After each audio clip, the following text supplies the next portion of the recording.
આજે 8મી એપ્રિલ છે એટલે નાસાના ચંદ્રયાત્રીઓ ચંદ્ર ઉપરથી પરત આવી રહ્યા છે. ચંદ્ર અને ધરતી વચ્ચેના રસ્તામાં એ ક્યાંક હશે. 10 દિવસનો પ્રવાસ છે 10મી એપ્રિલે પૂરો થવાનો છે. રોજના 3 ટાઈમના હિસાબે ચારેય અવકાશયાત્રીઓ 30 વખત ખાશે. પણ શું ખાશે અને એક વખતના ભોજનનો ખર્ચ કેટલો થશે? અવકાશમાં જતા અવકાશયાત્રીઓને જે કેટલીક સમસ્યાઓ નડે એમાંની એક સમસ્યા ફૂડની છે, કારણ કે ત્યાં ગરમ કે તાજું ફૂડ મળી શકતું નથી. ગરમ તો હવે ફૂડ વોર્મરને કારણે કરી શકાય છે, પણ તાજું નથી હોતું. અને ગરમ ઇન ધ સેન્સ કે આપણે અહીંયા રોટલી ગરમ બનાવીને આપીએ એવું ત્યાં શક્ય નથી, કે સમોસું ગરમ મળે એવું ત્યાં શક્ય નથી. ધરતી ઉપરથી જે ફૂડ પેક કરીને આપવામાં આવ્યું છે એને બહુ તો તમે ગરમ કરી શકો, પણ ખાવું તો પેકેજ ફૂડ જ પડે. એટલે આ ફૂડ મોટે ભાગે ડ્રાય એટલે સુકાયેલું હોય અને પ્રવાહી એટલે પેસ્ટ સ્વરૂપમાં હોય.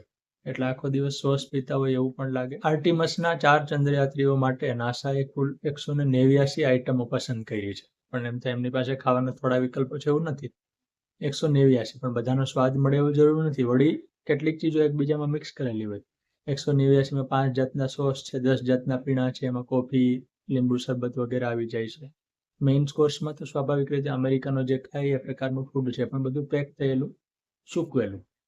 ડેઝર્ટની વ્યવસ્થા પણ છે, પણ એ બધું જ એમણે પેકેટમાં ખાવું પડે.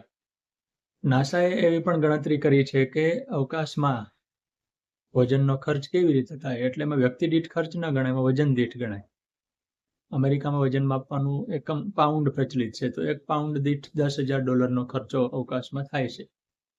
1 પાઉન્ડ એટલે 450 ગ્રામ થયા. મારે ધારો કે એક વ્યક્તિ 450 ગ્રામ ખાય છે, તો એની થાળીનો ભાવ $10,000 થાય. 4 વ્યક્તિઓ એક ટાઈમ ખાય, 4 પાઉન્ડ એટલે લગભગ $40,000 થાય. રૂપિયામાં ગણતરી કરીએ તો 30-35 લાખ રૂપિયાની થાળી એક ટાઈમે એ લોકો જમે છે. એ પછી એમને સ્વાદ મળે એવું જરાય જરૂરી નથી. અવકાશમાં જાતની સમસ્યા હોય, એમાં ફૂડ સંબંધિત નવી સમસ્યા ન ઉમેરાય. એટલે આ બધું ભોજન રેડિયેશનમાંથી પસાર થયેલું હોય, એટલે એમાં કોઈ બેક્ટેરિયા કે બિનજરૂરી સામગ્રી, હાનિકારક સામગ્રી ન રહી જાય એ પણ ધ્યાન રાખવું પડે.